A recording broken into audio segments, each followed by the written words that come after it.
I'm Erica, and I am doing my presentation on Cathleen, Rossi, McLaughlin, who I found as an inspirational and amazing leader. She is actually my aunt, and I think of her as a Wonder Woman. I spend a lot of time just in awe of the things that she's accomplished throughout her lifetime. And I thought I'd start with her resume, and I put in short because it's hilarious. My uncle emailed me Sunday night and said, Aunt Kath wants me to send you her resume, and it is a short story.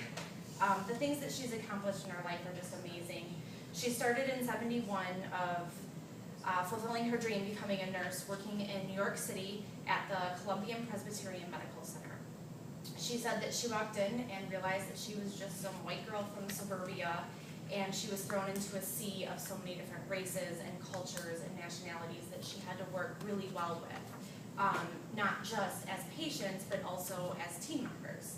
She said that at that point she realized that all of the book learning she had spent doing didn't mean as much as she thought it did. It was time for her to get that real life experience learning.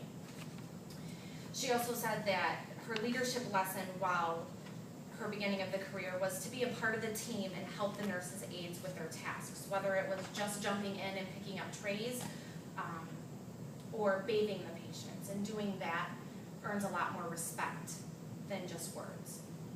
In '75, she started working in the ICU unit, and she recanted quite a few stories, and a couple I want to tell. One was about the New York City blackout, where they spent 48 hours with lights flickering and no power, and you can imagine in New York City in a ICU unit, they were doing everything by hand. There was also a blizzard in New York City, and they were snowed into Manhattan for 72 hours, so they couldn't get supplies in with increased patients, so they had to ration things out and take care of patients as best they could. And then there was also a 6-alarm fire that she talks about. She had to empty the ICU immediately to take in 12 New York City firemen, and she says, I literally ran from unit to unit and shouted to the nurse in charge, be prepared for an ICU patient. No report, just keep that patient breathing, while she treated the firemen. She said it was 24 hours of straight work and doing this all as a team. Her theme through all of this is respect and teamwork.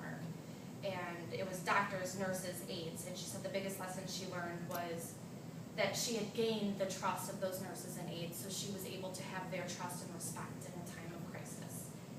In '79, she joined the Air Force, and what she learned very early on was to stand up for what was right and what you believed in. She was a first lieutenant working with a colonel, and a patient came in with full-blown DTs, and I don't have any idea what that means, but it's bad. So she said she knew how to handle this type of patient from her experience in the hospital in New York City with her eyes closed, but when she questioned the doctor in charge, he kind of poo-pooed her like she didn't know what she was talking about. So she went above his head and was able to treat the patient the best way she knew how. And she knew that she was doing the right thing, even though that doctor, the colonel that she was working with, made her life not easy from that point forward. In '82, she was awarded a nursing scholarship from the Air Force, and she went back to New York to finish her Bachelor's of Science in Nursing. She helped raise her mother's 3 daughters and finish her Bachelor's of Science. She said the biggest lesson she learned there was you can do amazing things when you have to. In '84, she was awarded her first flying assignment. It was to the Philippines for 2 years, and she said that those were the best 2 years of her life because she met my Uncle Larry there, fell in love, and they've been married ever since. What she did over there was she became tri-qualified in 3 different types of airplanes with the scope of responsibility from Saudi Arabia, Australia to Hawaii, having to be ready to care for any type of patient in any one of the 3 different aircrafts at 37,000 feet in the air. Again, she recants that it's teamwork, teamwork, teamwork. Knowing your team, knowing each other, knowing your strengths, knowing your weaknesses, and knowing how to bring out the best in those people. She's worked with critically ill patients. She's worked 14-hour days. She tells a story. My first day I was captain, the evening food trays came out. I stopped what I was doing to help the airmen pass out the trays. The airman was shocked and said, ma'am, I got this. I looked at the second lieutenant sitting down and replied, we will all get this.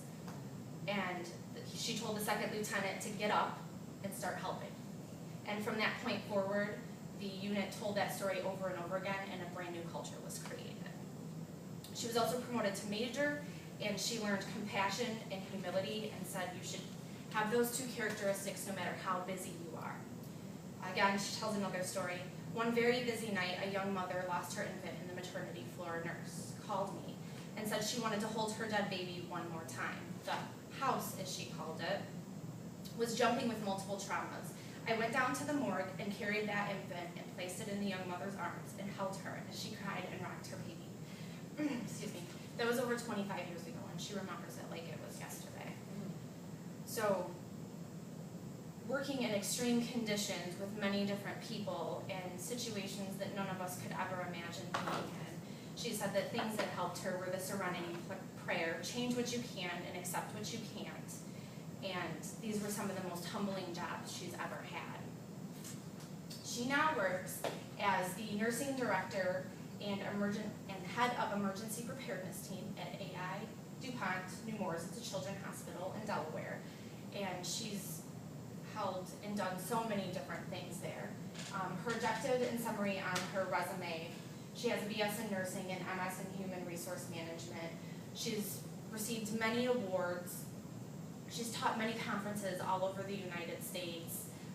She's developed many teaching manuals as well. So, as we were going through our course and discussing different types of leadership styles and what makes a leader, I just felt that she was the epitome of leader in my mind. She's very strong and dominant, extremely diverse, not only in her task and knowledge and life experience, but also in her background and how to work with different people in different situations. She's by far the most compassionate person I know with the biggest heart. She would give you the shirt off her back or, take you into her home if it meant helping you or saving you from heartache.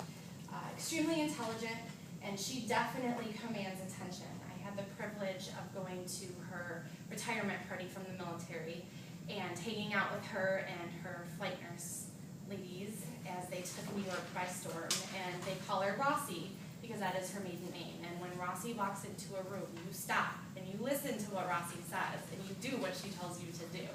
So again, high energy, tolerance for huge stress, honest and fair, and extremely mature from the things that she has learned. So I'm so proud and thankful that I get to be her nurse and her niece, and I've learned so much from her. And most importantly, the things that I've learned, to change what you can and to accept what you can't, to live by the golden rule, as we were talking about the Ethics 101 and the 8 characteristics that you should have to be an ethical, well-rounded leader. She really embodies these as well. You're never too old to make your dreams come true or choose a different path in life. Dedication, persistence, and passion go a long way. To love hard and to fight hard. The importance of family, because nobody would be where they are today without family. And you only have one family, so you might as well spend as much time and appreciate them for all that you can. To learn as much as you can from others, no matter what, to have humility, and to be strong and confident in who you are because you are loved. This is her other niece, Sharon. Sharon and I have grown up on 2 separate sides of the country, but we both have a very strong and unique relationship with my Aunt Kathy. And I asked Sharon a couple questions, and she was kind enough to send me this response. Cathleen is always there to help others in need, whether it be professionally, asking for white sheets for her birthday so she can send them to people in Haiti, or personally going out of her way to help family members who need transportation, financial, or emotional support. She is persistent and diligent in her work, working long hours and even on vacation days. In addition to her loving and supportive attitude, Cathleen is fun, free-spirited, and sure of herself. She is a strong, confident woman that I deeply admire. As she is a family member, she helped raise me and instill in me the utmost respect for my family. We come from a family of workaholics, and I unfortunately have inherited this trait. But I think Cathleen showed me that work is work, but it can also be fun as long as you are doing what you love. She has taught me that it is okay to make mistakes, to be human, but also to recognize and reconcile those mistakes, to own up when something has gone awry and make it right. So I couldn't have said it better myself. As I spoke before, she organized 4 missions to send to Haiti after the earthquake. They are the premier children's hospital in the United States. It's not government funded, it's all privately funded. The DuPont family is an extremely rich family, and AI was very passionate about children's health. So they had the resources to send 4 missions to Haiti to help. And my aunt actually went with the 4th team over there. And I am going to take some time, if you don't mind. It's about an 8-minute video, but it's the most powerful video I've ever seen. Just seeing what she did, because if it wasn't for her, none of this would have gotten organized, and these children and families wouldn't have gotten the help that they had. So these are my references.